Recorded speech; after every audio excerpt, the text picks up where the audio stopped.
एकच गुरुचं वाक्य आहे की जगाचा मालक तुझ्या भेटी करता येणार आहे. आणि महाराज माझा परमात्मा आज येईल, उद्या येईल. आणि एवढी मनामध्ये आस लागली महाराज, पहाटे उठाव महाराज, फुलं आणावी. माझा परमात्मा ज्या रस्त्याने येणार आहे त्या रस्त्याला फुलं टाकायची. कधी कधी माझा परमात्मा येणार आहे म्हणून फळं आणायची, बोरं आणायची आणि एकच म्हणायची, जब मोरे राम जी का आवन होगा, शबरी की कुटिया का पावन होगा, आएगे रघुराई तो मैं आसन पर बिठाऊंगी, मीठे मीठे मेरा अपने हाथों से खिलाऊंगी, संग संग लक्ष्मण जी का दर्शन होगा, शबरी की कुटिया का पावन होगा. एकच विनंती करायची, देवा अरे कधी माझ्या आश्रमात येशील रे? रामा रघुनंदना आश्रमात या कधी रे येशील, आश्रमात या कधी रे येशील, हीच तुझी प्रार्थना रामा रघुनंदना. देवा अरे कधी माझ्या आश्रमात येशील? आणि आस लागली महाराज. आणि शबरीचे पूर्ण दिवस भरत आले आणि राम प्रभू मात्र तिच्या घरी आले. आणि आल्याच्या नंतर उष्टी बोरं खाल्ली. ऐका महिमा आवडीची बोरे काय बिल्लडीची. आणि तिच्या हातची उष्टी बोरं खाल्ली. आणि श्रीराम प्रभू विचारतात, सांग शबरी, तू एवढं तप केलं, एवढी साधना केली, आता तुझी शेवटची इच्छा काय?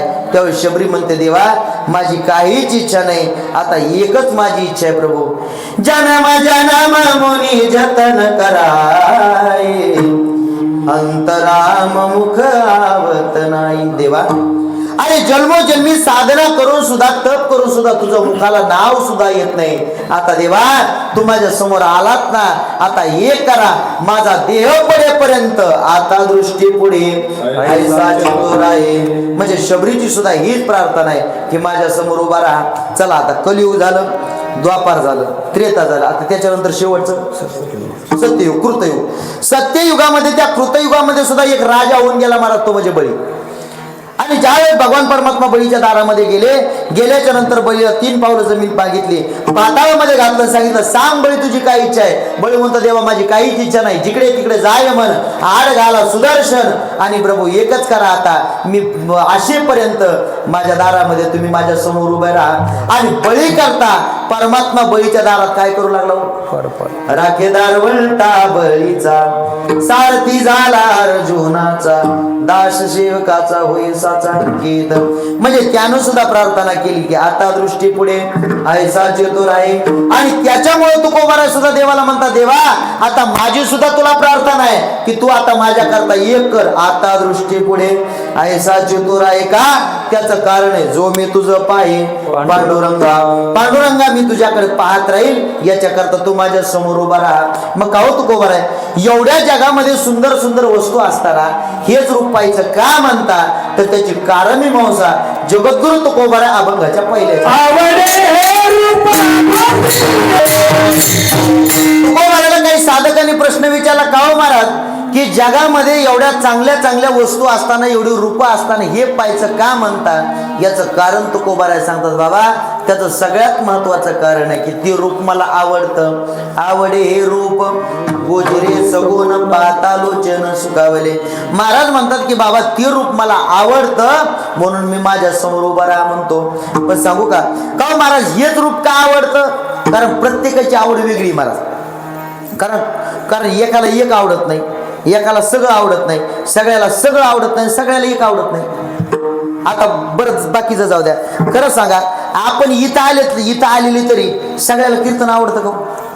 हा नाही महाराज. काही इथं आलेले फक्त किती कीर्तनकाराने सांगितल्याच्या नंतर या महाराज लोकांनी जे प्रमाण दिलेले आहेत ना, ज्या चाली लावलेल्या असतात, ते फक्त काही चाली ऐकायला आलेले असतात. काही चाली आवडत नाहीत महाराज, त्यांना वाटतं फक्त मृदंग ऐकावा. काही दोन्ही आवडत नाही, काही वाटतं फक्त कीर्तनकारांनी विनोद सांगावा. बरं काही तेही आवडत नाही, काही वाटतं नाही कीर्तनकारांनी चिंतन सांगावा. मग इथं आलेले तरी प्रत्येकाला एक आवडतं का?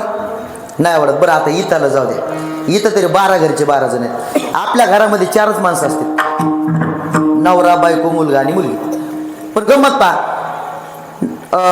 मुलगा लहान असतो किंवा मुलगी लहान असते, जी लहान मुलगी आहे ना, लहान लेकरू, ते लहान लेकराला वाटतं घरामध्ये आपला टीव्ही जर चालू असली तर तिला वाटतं कार्टून लावा. आमची मला 1.5 वर्षाची मुलगी, पण ती मोबाईल दिसलं की मी लगेच येते चिचू, ती चिचू लावा. म्हणजे प्रत्येकाला आवडतं का? बरं आता टीव्ही पुढे बसल्याच्या नंतर त्या लेकराची आवड वेगळी आहे. बरं त्याच्यानंतर मुलगा असू दे, त्याला वाटतं एखादी क्रिकेट लावा.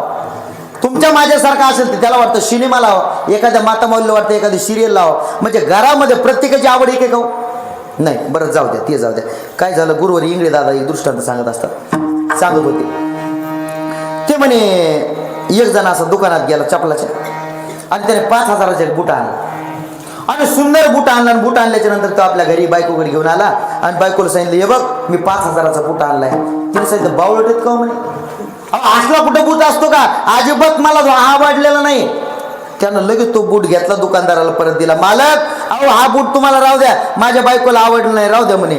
त्यानं तो परत बूट दिला, पैसे घेऊन परत आला. 6 महिन्यानं तोच माणूस तोच बूट घेण्याकरता त्याच दुकानामध्ये गेला, आणि दुकानात गेल्यानंतर दुकानात गेल्याबरोबर त्याला सांगितलं, का हो महाराज, का हो मालक, ते 6 महिन्यापूर्वी तुम्हाला आणून दिलेलं बूट आहे का म्हणे. त्यानं सांगितलं, आहे ना. अहो एवढा महागाचा बूट कोण घेणार? मग एक करा म्हणे, तो बूट मला परत द्या. यानं तो बूट परत दिला, आणि पैसे घेत असताना सहज त्याला विचारलं म्हणे, का हो तुम्ही 6 महिन्यापूर्वी हाच बूट नेला होता, तर तुमच्या बायकोला आवडला नाही म्हणून परत आणून दिला, मग आता काय बायकोची आवड बदलली का? त्याने सांगितलं, बायकोची आवड नाही बदलली, म्हणला आता बायकोच बदलली. म्हणजे एकाला एक आवडतं का? नाही, प्रत्येकाची आवड वेगळी आहे. पण महाराज म्हणतात, मला बाकीचं काहीच आवडत नाही, मला फक्त एकच आवडतं, आवडे हे रूप फक्त मला परमात्मा आवडतो महाराज. आणि एक सांगू का, जास्त लोकांना संसार जेवढा आवडतो ना, तेवढा परमार्थ अजिबातच आवडत नाही, अजिबातच आवडत नाही महाराज. मी नेहमी एक उदाहरण सांगत असतो, ते कोणत्या पुराणात नाही, पण ते ओघाला आलं म्हणून सांगतो. काय झालं, एकदा भगवान विष्णू आणि लक्ष्मी यांचं भांडण लागलं, चांगलंच करायचं भांडण लागलं. आणि तुम्हाला माहिती आहे की पुराणात एक माणूस असा आहे की तो भांडण लावायलाही कमी करीत नाही आणि सोडवायला सुद्धा कमी करत नाही. कोण? नारायण. कोण?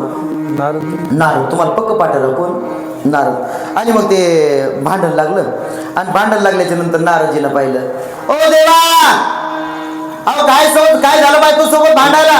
अहो एखाद्या संसारिक लोकांना बायको सोबत भांडणं ठीक आहे, पण तुम्ही करतुम अन्यथा करतुम जगाचे मालक आहात, आणि जगाचे मालक असून बायको सोबत भांडता.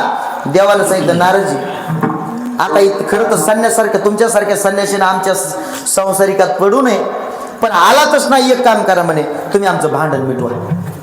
म्हणे भांडणाचं कारण काय आहे? आता ऐका, भांडणाचं कारण असं होतं की भगवान विष्णू म्हणायचे, मृत्यू लोकांमध्ये माझे भक्त जास्त आहेत, लक्ष्मी म्हणायचे, नाही तुमच्यापेक्षा माझे भक्त जास्त आहेत. आता दोघांचं भांडण लागलं महाराज. आता नारदजीने विचार केला की लक्ष्मीला म्हणावं तुमचे भक्त जास्त आहेत, तर भगवान विष्णू नाराज होता. बरं आता भगवान विष्णूनं म्हणावं तुमचे भक्त जास्त आहेत, तर लक्ष्मी नाराज होती. म्हणजे उत्तर काही द्या, अडचणच नाही हो. मग अशा टायमाला माणसाने फार बुद्धिचातुर्याने उत्तर द्यावं लागतं. काय झालं, मला सांगा बरं, जंगलाचा राजा कोण पराव? सिंह. आता ऐका, सिंहानं आपल्या मंत्रिमंडळात 3 माणसं घेतली. ऐका बरं, 3 माणसं घेतली. एक माकड, कोल्हा आणि शिळी. कोण कोण घेतले? हा, माकड, कोल्हा आणि शिळी. आता तुम्हाला माहिती आहे, सिंह सडलेलं कुजलेलं जास्त खातो, बरोबर आहे की नाही? हा. आणि मग काहीतरी सडलेलं खाऊन सिंह बैठकीत आला, आणि आल्याच्या नंतर शेळी, अत्यंत निर्मळ प्राणी, बिचारीनं नाकाला पदर लावला. नाकाला पदर लावल्याच्या नंतर बरं शेळी ग बसली नाही, कारण चिंचोलीची होती. शेळी म्हणली, का हो साहेब, का हो काही खाता, किती तोंडाचा घाण वास येतो, असं कोण म्हटलं? शेळी. असं शेळी म्हटल्यानंतर सिंह मोठा गरम डोक्याचा, तो म्हणला, एवढे माणसं बसले आणि एवढ्या माणसामध्ये माझा अपमान करते, त्यानं ती शेळीच खाऊन टाकली महाराज. आता खाली कोण राहिलं? माकडा आणि कोल्हा. परत माकडाला विचारलं, म्हणे, का रे माकडा, माझ्या तोंडाचा वास येतो का? आता माकडाने अगोदर शेळीला खाल्लेलं पाहिलं होतं, कारण एक पाहा तसा एकाची दव. महाराज माकडाने सांगितलं, नाही साहेब, अहो अजिबात तुमच्यासारख्याच्या तोंडाचा कुठं वास येत असतो का? महाराज सिंह मोठा गरम डोक्याचा, तुम्हाला आधी सडलेलं खाल्ले, बरं नंतर शेळी खाल्ली, तरी हा बाबा म्हणतो वास येत नाही, त्यानं ते माकडे खाऊन टाकलं. आता खाली कोण राहिला? कोल्हा. कोल्ह्याला विचारलं, म्हणे, का रे कोल्ह्या, माझ्या तोंडाचा वास येतो का? आता कोल्ह्याने विचार केला, येतो म्हणत, बाबा शेळीसारखं खातोय. बरं आता नाही म्हणावं तर माकडासारखं खातो, म्हणजे उत्तर काही द्या, पंचायतीची की नाही? पण कोल लय हुशार महाराज, कारण कोल अंतरून पिंपरीचं.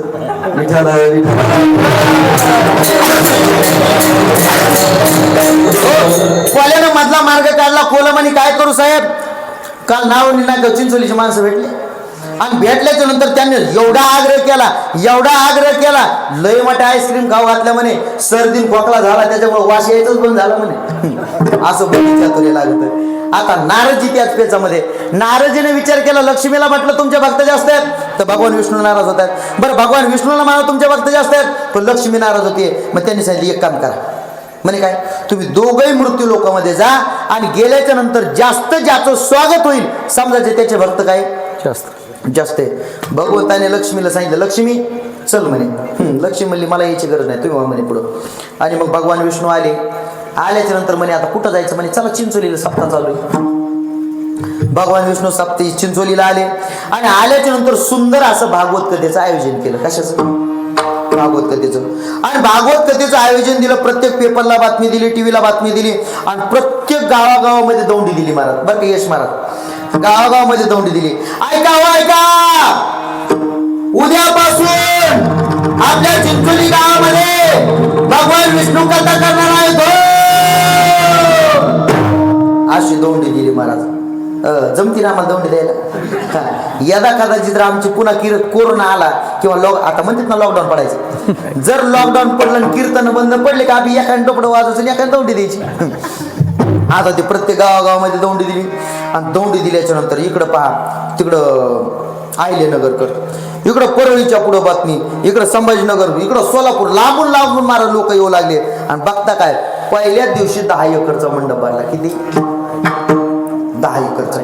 दुसऱ्या दिवशी अजून जागा पुढे ना, लोक कुठं बसायला लागले महाराज. आणि 4 दिवसाची कथा संपली. आणि 4 दिवसाची कथा संपल्याच्या नंतर भगवान परमात्मा वैकुंठात लक्ष्मीकडे गेले आणि लक्ष्मीला सांगू लागले लक्ष्मी अगं काय सांगू तुला, एवढा समाज कथेला, एवढा समाज, अगं विचारू नको. पांडुरंग महाराज लक्ष्मी म्हणली विचारू नको तर सांगता कशाला मग. आणि बरं का माणसाने घरी गेल्याच्या नंतर किती पुरुषार्थ सांगू द्या, बायकोकड महादेव महाराज एकच शब्द असा असतो अख्ख्या पुरुषार्थावर पोतारा फिरवतो. तुमच्याकडे पोतारा शब्द आहे ना? बघा तुम्ही आम्ही घरी जाऊ, आता तुमचं काय झालं नाही पण एखाद्या पक्वाचं झालेलं असं आणि त्यानं घरी जाऊ, अगं काय सांगू तुला असा कीर्तनात आज पकवाज वाजिला, अगं विचारू नको. बायको म्हणजे तू जास्त थापा मारू नको, एकाच शब्दात आऊट मारा. बरं आता त्यांचं झालं नाही बिचारायचं, पण आमची ही मंडळी घरी जावा बरं का महाराज, श्री महाराज या मंडळीने घरी जावं आणि घरी गेल्याच्या नंतर बायकोला म्हणा अगं काय सांगू तुला, असली कीर्तनाला चाल म्हणलो. अगं चाल म्हटल्याबरोबर खालच्या लोकांनी टाळी वाजवली आणि एवढे लोक खुश झाले. म्हणते अगं विचारू नको, बायको म्हणते तू किती चालीचं आहे, तुझी चाल मला लग्नाच्या आधीपासून माहिती आहे, फक्त तुझ्या गांधाला बोललेलं बाकी काहीच नाही. त्यांच्यापेक्षा आमचं न सांगितलेलं बरं, आता आमचं देवाला लिहिते का. अहो त्या दिवशी सहज आम्ही त्या ओढवलेलं चालवत गाडीवर आणि गाडीवर जाता मागच्या वर्षी पावसाळ्यामध्ये आणि सुंदर असे बैल निघाले, सजून बैल तुमच्या त्या गोडकर आजूरची तिथून बैल चालले. बैल चालल्याबरोबर मला बायको म्हणते का आज काय, म्हटलं आज बैल पोळा आहे. म्हणजे काय असतं, म्हणलं बैलाचा सण असतो. तिनं सांगितलं का बैलाचा सण असतो मग म्हशीला नसतो का, म्हणलं असतो ना. म्हणजे कोणता, म्हणलं मकर संक्रांत. तिचा काय झाला अपमान झाला, पण ती जाती एवढी बेकार मारा. पुढे गेल्याच्या नंतर गाढव दिसलं, गाढव दिसल्याबरोबर मला म्हणते एक करा तुमच्या पाहुण्याला राम राम घाला. मी बी तिच्या पुढचा म्हणलं राम राम सासरे असं मारा. आमचं तरी देवाला लेंडी ते का.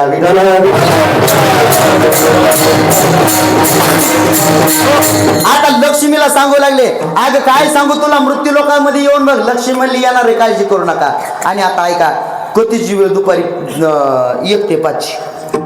कितीची वेळ 1 ते. बरं आता वेळ चांगली का बदलायची, 1 ते 5 चांगली वेळ बदलायची.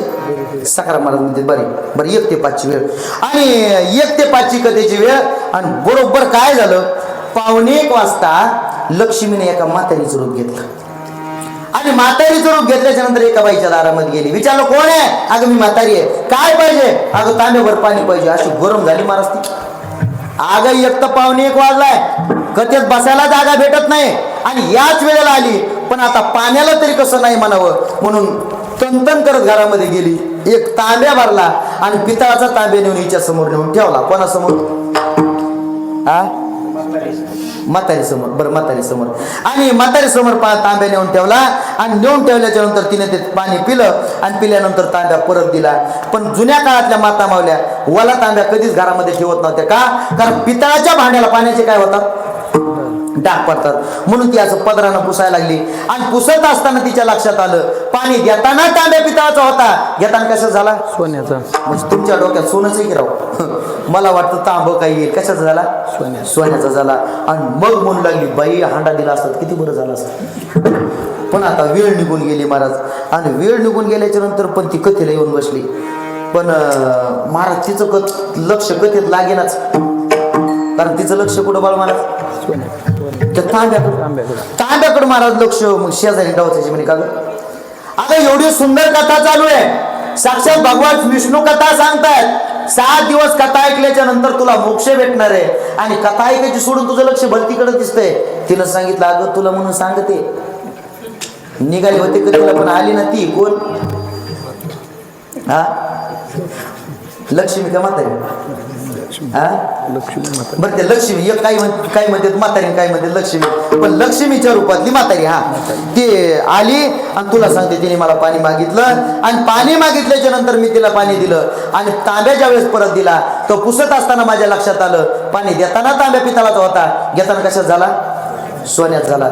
शेजारी म्हणली असं होय. तुम्हाला काय वाटतं शेजारी दुसऱ्या दिवशी कधी लिहिन का? अहो शेजारी सुद्धा वाटच बघत राहिली. कोणाची? म्हातारीची. आणि लक्ष्मी एवढी उदार मारत लक्ष्मी तिच्याही घरी गेली.